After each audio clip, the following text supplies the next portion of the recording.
विज्ञान क्लास में आपका स्वागत है। यहाँ पर देखिए विज्ञान में आपका पोषण है और पौधे में पोषण कैसे होता है आज यहाँ पर डिटेल से देखेंगे हम। देखिए यहाँ पर सबसे पहले कि जब पौधे में जब पोषण होता है वो पोषण द्वारा जो भी उत्पाद होता है वो मनुष्य के लिए काफ़ी हद से उपयोगी है। अगर ऐसा ना हो तो मनुष्य इस पृथ्वी पर जीवित नहीं रह सकता है। यहाँ पर देखिए कि आपका कार्बोहाइड्रेट, प्रोटीन, वसा, विटामिन, खनिज को संयुक्त रूप से पोषक तत्व कहते हैं, जो हमारे लिए काफ़ी ज़रूरी है। तो आगे हम बढ़ते हैं यहाँ पर कि पौधे में आपको ये जो हमारे पोषक तत्व हैं उसका उत्पादन कैसे होता है। तो यहाँ देखिए सबसे पहले कि पौधे में भोजन का उत्पादन हरी पत्तियां से होती है। पहला क्वेश्चन है कि पौधे में जो भोजन का जो उत्पादन होता है, जो पौधे जो भोजन उत्पादन करते हैं वह क्या चीज़ से करते हैं, वह उनकी हरी पत्तियां के माध्यम से। इसीलिए हरी पत्तियां को क्या कहा जाता है, यह है से भोजन उत्पादन का कारखाना कहा जाता है। भोजन उत्पादन का कारखाना। तो यहाँ पर देखिए कि हरी पत्ती को परीक्षा के लिए बहुत काफी इंपॉर्टेंट है। हरी पत्ती को क्या कहा जाता है, भोजन उत्पादन का कारखाना, या इसको कहा जाता है खाद्य कारखाना। या दूसरा इसका तीसरा ये नाम है कि हरी पत्तियां जो होती है वो आपको है से रसोई घर है किसका, पौधे का।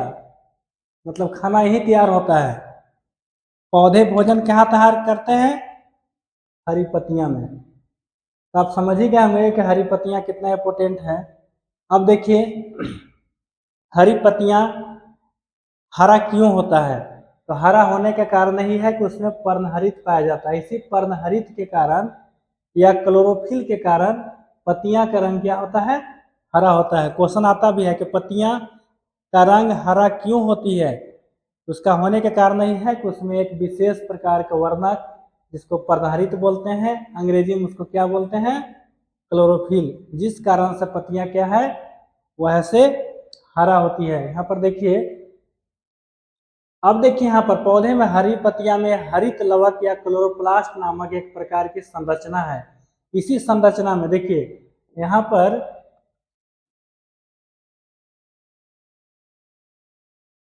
पर देखिए ये संरचना, ये आपको क्लोरोप्लास्ट है। अब इसमें क्या है कि इसी क्लोरोप्लास्ट के अंतर्गत आपको पर्णहरित पाया जाता है और इसी पर्णहरित के कारण इसमें ये कलर इसका क्या है, हरा है। आगे बढ़ते हैं। देखिए यहाँ प्रकाश संश्लेषण। प्रकाश संश्लेषण के लिए क्या क्या जरूरी है। प्रकाश संश्लेषण एक बहुत महत्वपूर्ण यहाँ पर अभिक्रिया है, रासायनिक अभिक्रिया है। और इस रासायनिक अभिक्रिया के बाद पौधे में भोजन तैयार होते हैं और पौधे में भोजन के साथ साथ हमारे लिए O2 का भी निर्माण होता है। सबसे पहला चीज ध्यान देना है कि जब भी प्रकाश संश्लेषण अभिक्रिया होती है, प्रकाश संश्लेषण अभिक्रिया में ऑक्सीजन मुक्त होती है और ग्लूकोज तैयार होता है।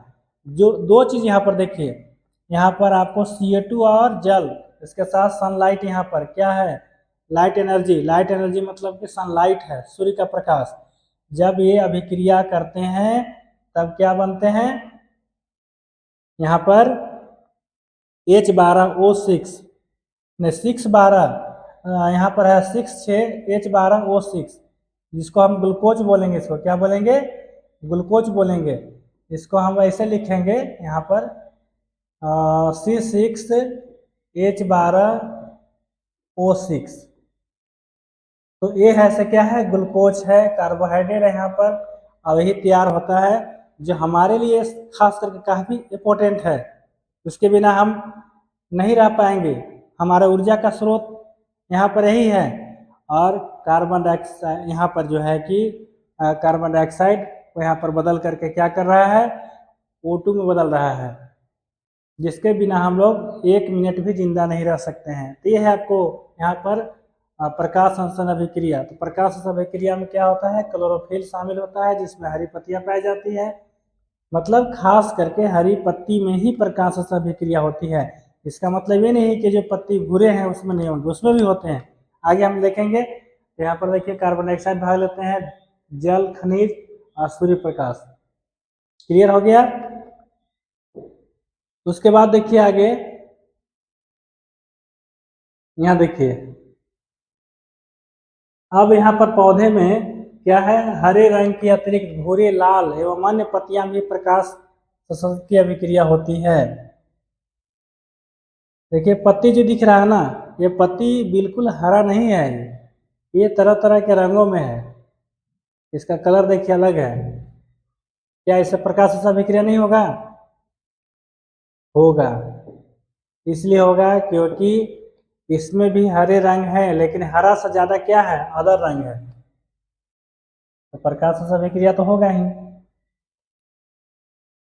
देखिए सारे इसमें कलर अलग अलग है, लेकिन प्रकाश संश्लेषण अभिक्रिया इसमें होगा। क्यों होगा? क्योंकि इसमें हरे रंग जो है, क्लोरोफिल है, इस रंगों के कारण क्या है, छिप गया है, जिस कारण से ये हरा नहीं दिख रहा है। ये अपना ज्यादा रंग इसमें आ गया तो हो गया। पौधे क्या होते हैं, स्वपोषी होते हैं, लेकिन कुछ पौधे ऐसे भी हैं जो क्या हैं, विषमपोषी हैं, जो अपना भोजन को खुद नहीं बनाते हैं बल्कि वह दूसरे पर निर्भर हो जाते हैं। वैसे पौधों को क्या कहते हैं, विषमपोषी पौधा। जैसे यहाँ पर देखिए कि आप सभी ने यहाँ पर देखा होगा अमरबेल का। देखिए यहाँ पर चित्र है अमरबेल। ये बड़े पौधा है, बड़े पेड़ है। बड़े पेड़ में एक छोटा सा अमरबेल जो है इतना फैल गया है चारों ओर से, इस पेड़ को दबा दिया है। तो अमरबेल क्या है आप समझ ही गए होंगे फिगर देख करके। गांव देहात में इसको अलगजरिया बोलता है। क्या बोलता है, अलगजरिया। अब देखिए बड़ा ही औषधि है, ये बहुत तरह की इसका बीमारी में इलाज होता है। लेकिन देखिए कैसे जिंदा है। ये देखिए यहाँ पर कि ये जो है कि ये अपना भोजन तो बना नहीं रहा है। अमरबेल में देखिए प्रकाश संश्लेषण अभिक्रिया नहीं होता है क्योंकि उसमें क्लोरोफिल है ही नहीं। अमरबेल में प्रकाश संश्लेषण अभिक्रिया नहीं होता है। ये आपको बाल जैसा रहेगा, एकदम पतला पतला, पूरा पेड़ को एकदम इतना छा जाएगा ये कि पेड़ जो है एकदम पूरा तबाह हो जाता है, बड़े बड़े पेड़ को सुखा देता है। तो ये क्या है यहाँ पर हो गया, ये तो यहाँ पर क्या है, एक तरह से इसको परजीवी पौधा भी कहेंगे हम अमरबेल को। इसलिए कहेंगे ना कि पेड़ में जाकर के प्रकाश अभिक्रिया से जो पेड़ भोजन बना रहा है और उस भोजन को क्या कर रहा है, ई ले रहा है। अब ऐसा क्यों कि ये भोजन अपना क्यों नहीं बना, ये भी तो पौधा है ना, अमरबेल भी तो पेड़ है, लेकिन इसमें पेड़ है जरूर, लेकिन ये इसमें क्लोरोफिल नहीं है। क्लोरोफिल नहीं है तो क्या प्रकाश संश्लेषण अभिक्रिया होगी? नहीं होगी। जब नहीं होगी तो यहाँ पर भोजन नहीं बनेगा उसके लिए, तो दूसरा निर्भर करना होगा। इसीलिए बड़े बड़े पेड़ को पकड़ लेता है ये। अब पेड़ को पकड़ लेगा और पूरा पेड़ के जितना जो है ना पूरा वो चूसते रहता है।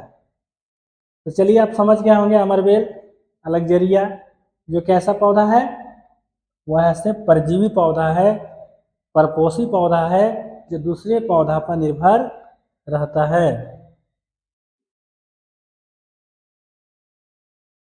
अब देखिए मृत जीवी पोषण क्या है। मृत जीवी पोषण आप देख के जान ही गए होंगे किसको बोलते हैं मृत जीवी पोषण।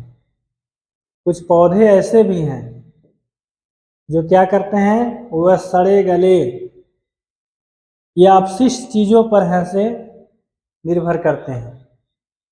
इसी को बोलते हैं मृत जीवी पौधा। देखिए यहाँ पर क्या है, ये कुकुरमुत्ता इसको बोलेंगे, या हम लोग इसको खुखड़ी बोलते हैं, मशरूम बोलते हैं। यही मशरूम है।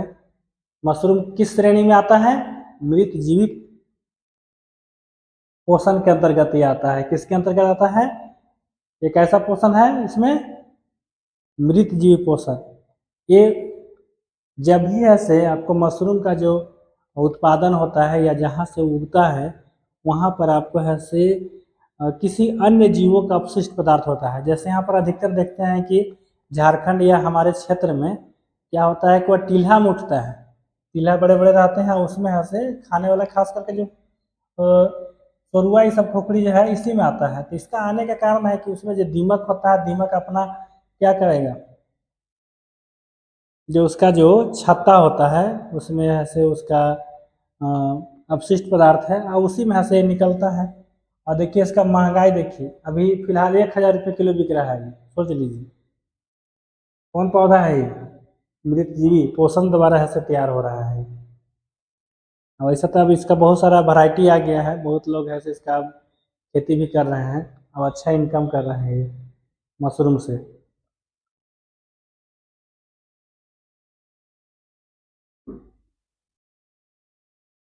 अब देखिए इसी का यहाँ पर थोड़ा सा कर दिया है कि ये अपना भोजन मृत एवं विघटित जैविक पदार्थ से प्राप्त करते हैं, जैसे मशरूम और फफूद भी। फफूद समझ रहे होंगे, जैसे आप रोटी को ऐसे पका करके छोड़ दी 2-4 दिन, उसके अंदर उसमें क्या निकल जाएगा, उसमें ऐसे कुछ अलग ढंग का आपको ऐसे दिखेंगे, ऊपर से क्या दिखेंगे, हल्का हल्का धब्बा दिखेगा। इसका मतलब उसमें क्या निकल रहा है, फफूद निकल रहा है।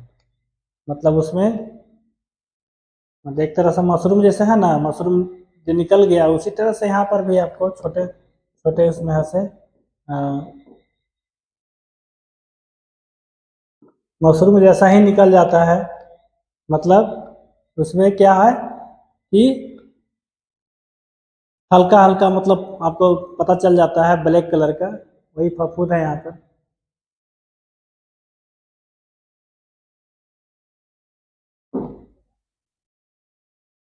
अब देखिए एक चीज यहाँ पर आइए, कीटभक्षी पोषण। कीटभक्षी पोषण क्या है? ये कीटभक्षी पोषण जो है ना, वो आपको कीड़े मकोड़े खाने वाले यहाँ पर बात आ गया। जैसे यहाँ पर देखिए घटपर्णी है, ये क्या है, घटपर्णी।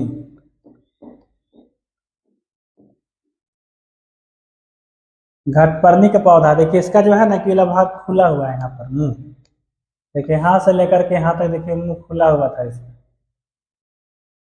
ये क्या करता है कि इसको मांसाहारी पौधा भी कभी कभी बोला जाता है।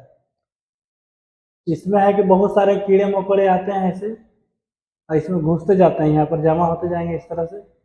ऐसे आया घुस गया, ऐसे आया घुस गया। और जब पूरा ही कीड़ा मकोड़ा सब भर गया ये वाला एरिया, तब इसका मुंह ऐसे क्या है, तब बंद हो जाता है। तो बंद हो गया मतलब सट जाएगा इसका। तो इसीलिए कहा गया है इसको, इसका रीजन यही है कि इसमें ऐसे नाइट्रोजन का अपना पूर्ति करता है। पौधे के नाइट्रोजन अति आवश्यक है, नाइट्रोजन नहीं रहने पर पौधा का विकास नहीं हो पाएगा। तो हम लोग नाइट्रोजन कई तरह से देते हैं, अ, जड़ से भी देते हैं, और आपको जो है कि पौधे अपने हवा से भी ले लेते हैं, आसमान से भी ले लेते हैं। लेकिन यहाँ पर ये नाइट्रोजन की पूर्ति क्या करता है, वो जो कीड़े मकोड़े हैं उससे ले लेता है। और जब वो नाइट उसका जब कीड़े मकोड़े के अंदर जो नाइट्रोजन होते हैं वो समाप्त हो जाते हैं, तो उसको ऑटोमेटिक फिर यहाँ से खुल जाता है, ये फिर फैल जाएगा ये। फिर इस तरह से प्रक्रिया इसका चलते रहता है, ये घटपर्णी है। तो ये मृतजीव यहाँ पर जो है कि कीटभक्षी पौधे के अंतर्गत ये ऐसे आता है। हम देखिए घटपर्णी कीटभक्षी पौधा है, यह कीटों को अपना भोजन बनाती है और उसी के माध्यम से यह नाइट्रोजन की प्राप्ति करती है। तो चलिए आज के क्लास में इतना ही, फिर हम नेक्स्ट दिन मिलेंगे। अगर मेरे चैनल को आप सब्सक्राइब नहीं किया जरूर कर लेंगे। और अगर मेरा एक एप्लीकेशन है संदीप करियर पॉइंट, उसमें जा करके आप ऐसे मेरे एप्लीकेशन को डाउनलोड करके आप ऐसे झारखंड पलामू, जो यहाँ पर झारखंड के जो पलामू जिला का जो 4th ग्रेड की बहाली है, वहाँ पर आप ऐसे इसका तैयारी कर सकते हैं। 4th ग्रेड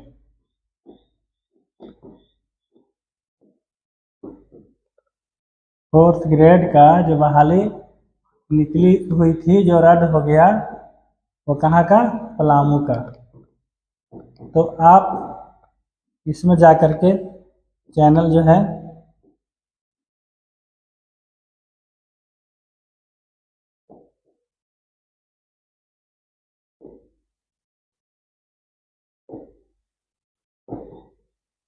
इसमें आप जा कर के आप ऐसे डाउनलोड कर सकते हैं और वहाँ पर आपका रेगुलर क्लास मिलेगा। धन्यवाद।